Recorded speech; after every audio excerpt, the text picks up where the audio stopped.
रब्बी इश्रह ली सदरी वयस्सिर ली अमरी वहलुल उक़्दतम मिन लिसानी यफ़क़हू क़ौली। अल्लाहुम्मा सल्लि अला मुहम्मद व अला आलि मुहम्मद। कुछ मौलवियों की, कुछ मुफ्तियों की ये आदत होती है कि जब उनसे कोई सवाल किया जाता है तो वो उस सवाल का जवाब देने की बजाय मज़ीद और सवाल पैदा करना शुरू कर देते हैं। उनका मकसद ये होता है कि जब कोई आम इंसान इस मसले को, इस बात को सुने तो उनको ये महसूस हो कि इस सवाल पर जो मज़ीद सवाल पैदा किए गए हैं यही इसका जवाब है। और इस तरह के मौलवियों की कोशिश होती है कि वो एक सवाल पर मज़ीद और सवाल पैदा करना शुरू कर देते हैं, और वो ऐसा करके, इस तरह के जो मौलवी हैं एक सवाल पर और मज़ीद सवाल पैदा करके समझते हैं कि हमने इस मसले का हल बता दिया है, इस सवाल का जवाब दे दिया है।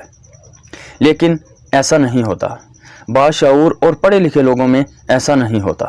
हाँ, मौलवियों के जो मुनाजरे हैं उनमें ऐसा हो सकता है, लेकिन पढ़े लिखे और बाशऊर जो लोग हैं उनमें ऐसा नहीं होता। उनमें ऐसा होता है कि जब उनसे कोई सवाल किया जाता है तो वो उस सवाल का जवाब देते हैं। लेकिन मौलवियों के मुनाजरों में ऐसा होता है कि जब उनसे कोई सवाल पूछा जाता है तो वो मज़ीद और सवाल पैदा करना शुरू कर देते हैं, और वो मज़ीद और सवाल पैदा करके समझते हैं हमने जवाब दे दिया है। जैसे कि इस छोटी सी वीडियो में इंजीनियर साहब ने अली हजवेरी रहमतुल्लाह अलैह जो दाता दरबार वाले हैं उनके बारे ये बात की है कि उनकी बुजुर्गी जो है वो कुरान पाक से साबित नहीं। हाँ जी, आप उस बुजुर्ग का नाम लें जिसे बुरा कहा गया है, और उसके बाद नाम लेने के बाद आपने कुरान और हदीस से उसकी बुजुर्गी साबित भी करनी है। अली हजवेरी साहब को बुजुर्ग कुरान में कहीं लिखा हुआ है, हदीस में लिखा हुआ है तो मुझे आप बता दें। लोग बुजुर्ग कहते हैं ना, तो गुरु नानक भी बुजुर्ग हैं। तो बात है कि बुजुर्ग है ही नहीं है कुरान और सुन्नत की रोशनी में। यानी कि उनका बात करने का जो मकसद था वो ये था कि हम पर ये ज़रूरी नहीं, हम पर ये फ़र्ज़ नहीं है कि जिसका भी दरबार बन जाए हम उसको वली अल्लाह मान लें। ना तो ये कुरान में लिखा हुआ है, ना ही हदीस में ये लिखा हुआ है कि जिसका भी दरबार बन जाए जब तक हम उसको वली नहीं मानेंगे, अल्लाह का दोस्त नहीं मानेंगे तो हम दायरा इस्लाम से खारिज हो जाएंगे। ना तो ये बात कुरान में लिखी हुई है, ना ही हदीस में लिखी हुई है। इंजीनियर साहब की बात करने का ये मतलब था। लेकिन इस बात का जवाब देने की बजाय, वलियों की जो वलायत है उसको साबित करने की बजाय मुफ्ती साहब ने मज़ीद और सवाल पैदा करने शुरू कर दिए हैं। मुफ्ती साहब ने इस बात का जवाब देने के लिए हजूर पाक सल्लल्लाहु अलैहि वसल्लम की भी गुस्ताखी करने की कोशिश की है, अंबिया इकराम की गुस्ताखी करने की भी कोशिश की है, सहाबा इकराम की गुस्ताखी करने की भी कोशिश की है, और इमाम बुखारी और इमाम मुस्लिम की भी गुस्ताखी करने की कोशिश की है। लेकिन उनसे सवाल पूछा गया है उसका जवाब उनसे बन नहीं पाया। उनको इस बात का जवाब ही नहीं आया कि वली जो हैं वो वली कैसे बनते हैं। हम उनसे इसके बारे में मज़ीद एक सवाल करते हैं, लेकिन अपना सवाल दोहराने से पहले मैं उनके जो एतराज़ हैं उनका जवाब देना चाहता हूं, क्योंकि उन्होंने नबियों पर एतराज़ किया है, सहाबा पर एतराज़ किया है, हजूर पाक पर एतराज़ किया है, तो मैं उनका जवाब देना चाहता हूं कि नबी कैसे बनते हैं, शुहदा कैसे बनते हैं, आलम कैसे बनते हैं। सूफ़ी किराम और बुजुर्गान दीन औलिया अल्लाह के बारे में मिर्ज़ा जेलमी से एक सवाल हुआ है, और फिर ये एक म्यार कायम कर दिया कि जिसकी बुजुर्गी किताबों सुन्नत से साबित नहीं है वो बुजुर्ग नहीं है। अब यहाँ हम देखेंगे कि कुरान और सुन्नत में मिर्ज़ा के मुताबिक सैयदना अली बिन उस्मान हुजवेरी रहमतुल्लाह का नाम नहीं है, इसलिए वो बुजुर्ग नहीं है। ख्वाजा मोइनुद्दीन चिश्ती मेरी रहमतुल्लाह का नाम नहीं है, इसलिए वो बुजुर्ग नहीं है। तो ये सिलसिला आगे चलेगा। गौसे पाक का नाम भी नहीं है, इसका मतलब ये निकला कि वो भी बुजुर्ग नहीं है। और आइमा अरबा का नाम नहीं है तो वो भी बुजुर्ग नहीं है। और हम सवाल करेंगे अब मिर्ज़ा से कि मिर्ज़ा साहब चलें, इनका नाम तो कुरान और सुन्नत में मौजूद नहीं है, ये तुम्हारे नज़दीक बुजुर्ग नहीं है। इमाम बुखारी का नाम कुरान के किस पारे में है? इमाम मुस्लिम और बुखारी का नाम कुरान की किस आयत में है, किस पारे में है? जो साहब मिशकात हैं, इमाम बुखारी, मुस्लिम, तिरमिज़ी, अबू दाऊद, इब्न माजा, नसाई, इनका नाम कुरान की किस सूरत और किस पारे में है? और हदीस की किस किताब में या किस जगह पे रसूलुल्लाह सल्लल्लाहु अलैहि वसल्लम ने इनकी बुजुर्गी को बयान किया है?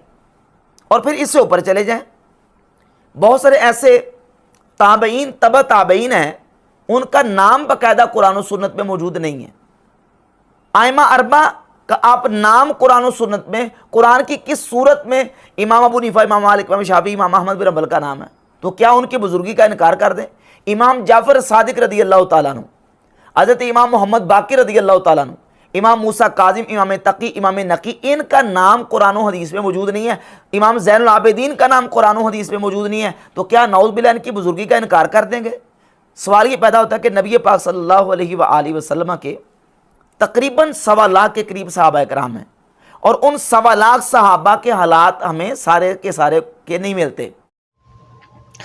اللہ تعالیٰ نے ہر انسان کو 2 قسم کا علم عطا فرمایا ہے، ایک دنیاوی علم ہے اور ایک دینی علم ہے، اور ہر کسی کو اپنے عہدے کا، اپنے مقام کا پتہ ہوتا ہے۔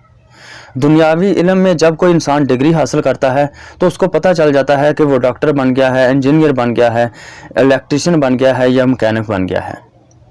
اسی طرح جو شخصیات ہیں، دینی شخصیات، ان میں نبی ہیں، شہداء ہیں، عالم ہیں، حافظ ہیں۔ نبیوں کو اس وقت پتہ چل جاتا ہے جب ان کے پاس وحی آتی ہے۔ اللہ تعالیٰ کی طرف سے جب ان کے پاس وحی آتی ہے تو وہ اعلان کر دیتے تھے کہ میں اللہ تعالیٰ کا نبی ہوں، مجھ پر ایمان لے آؤ۔ یعنی کہ اللہ تعالیٰ کی جب وحی آتی تھی تو نبیوں کو پتہ چل جاتا تھا کہ ہم نبی ہیں۔ شہداء کرام جو ہیں، جب وہ اللہ تعالیٰ کی راہ میں کوئی بھی انسان جان دے دیتا ہے تو اس کو پتہ چل جاتا ہے کہ وہ شہید ہو گیا ہے۔ صحابہ کرام جو ہیں، جب وہ نبی پر ایمان لے آتے تھے تو ان کو پتہ چل جاتا تھا کہ ہم ایمان لے آئے ہیں، ہم اللہ تعالیٰ کے نبی کے صحابی بن گئے ہیں۔ اسی طرح جو لوگ مدرسے سے ڈگری حاصل کرتے ہیں تو ان کو پتہ چل جاتا ہے کہ وہ عالم بن گئے ہیں۔ اسی طرح حافظ ہیں، جب وہ قرآن پاک کو حفظ کر لیتے ہیں تو ان کو پتہ چل جاتا ہے کہ ہم حافظ بن گئے ہیں۔ لیکن یہاں پر ایک سوال پیدا ہوتا ہے، مفتی صاحب سے ایک سوال ہے کہ جو نبی، جو ولی ہوتے ہیں، ان کو کب پتہ چلتا ہے کہ وہ ولی بن گئے ہیں؟ وہ کس بات کی بنا پر اعلان کرتے ہیں اور کب اعلان کرتے ہیں کہ آج سے ہم اللہ تعالیٰ کے ولی بن گئے ہیں؟ یعنی کہ جو نبی ہوتے ہیں، نبیوں کو پتہ چل جاتا ہے جب ان کے پاس وحی آتی ہے، ان کو پتہ چل جاتا ہے کہ وہ اللہ کے نبی ہیں۔ شہداء کرام جب اللہ تعالیٰ کی راہ میں جان دیتے ہیں، ان کو پتہ چل جاتا ہے کہ وہ اللہ کی راہ میں شہید ہو گئے ہیں۔ علماء کرام کو جب ڈگری ملتی ہے تو وہ عالم بن جاتے ہیں۔ اسی طرح جب کوئی انسان قرآن پاک کو حفظ کر لیتا ہے تو وہ حافظ بن جاتا ہے، اس کو پتہ چل جاتا ہے کہ میں حافظ بن گیا ہوں۔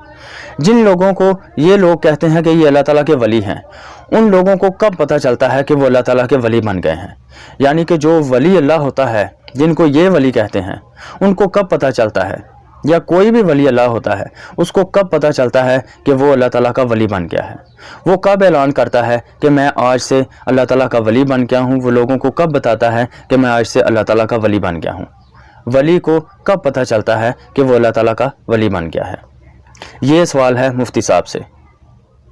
یہ باتیں سننے کے بعد، یہ سوال سننے کے بعد کچھ جاہل لوگ کہیں گے کہ ہم ولیوں کو نہیں مانتے، لیکن میں ان کی بات کا بھی جواب اسی ویڈیو میں دینا چاہتا ہوں کہ ہم ہر اس انسان کو ولی مانتے ہیں جو اللہ تعالیٰ کے علم میں ولی ہے۔ اس لیے تو ہم ہر نماز میں صالحین کے لیے دعا کرتے ہیں۔ اور جو اللہ تعالیٰ کے علم میں ولی ہے، جس کو اللہ تعالیٰ کہتا ہے کہ یہ ولی ہے، اس کا دربار بھی ہو سکتا ہے، وہ عام قبرستان میں بھی ہو سکتا ہے، اور ایسا بھی ہو سکتا ہے کہ اس کی قبر کا نشان بھی نہ ہو۔ ہم ان لوگوں کو ولی مانتے ہیں جن کو اللہ تعالیٰ ولی مانتا ہے۔ اس کے لیے دربار ہونا یا عرس جو ہے لگنے، عرس منائے جانے، یہ ضروری نہیں ہے۔ جو اللہ تعالیٰ کے علم میں ولی ہے، ہم اس کو ولی مانتے ہیں، اس لیے ہر نماز میں صالحین کے لیے دعا کرتے ہیں۔ لیکن مفتی صاحب کے اوپر یہ قرض کے طور پر سوال ہے کہ یہ ہمیں بتا دیں کہ ولیوں کو کب پتہ چلتا ہے کہ وہ ولی بن گئے ہیں؟ وہ لوگوں کے سامنے کب اعلان کرتے ہیں کہ آج سے ہم اللہ تعالیٰ کے ولی بن گئے ہیں؟ اللہ تعالیٰ سے دعا ہے کہ اللہ تعالیٰ ہمیں حق بات کو سن کر اس پر عمل کرنے کی توفیق عطا فرمائے اور حق بات کو بیان کرنے کی توفیق عطا فرمائے۔ اور اللہ تعالیٰ سے دعا ہے کہ اللہ تعالیٰ ہمیں جو حضور پاک صلی اللہ علیہ وسلم پر جتنا دین نازل ہوا ہے اس پر عمل کرنے کی توفیق عطا فرمائے، اس کو کم یا زیادہ کرنے سے اللہ تعالیٰ ہمیں بچائے۔ آمین۔ جزاک اللہ خیر۔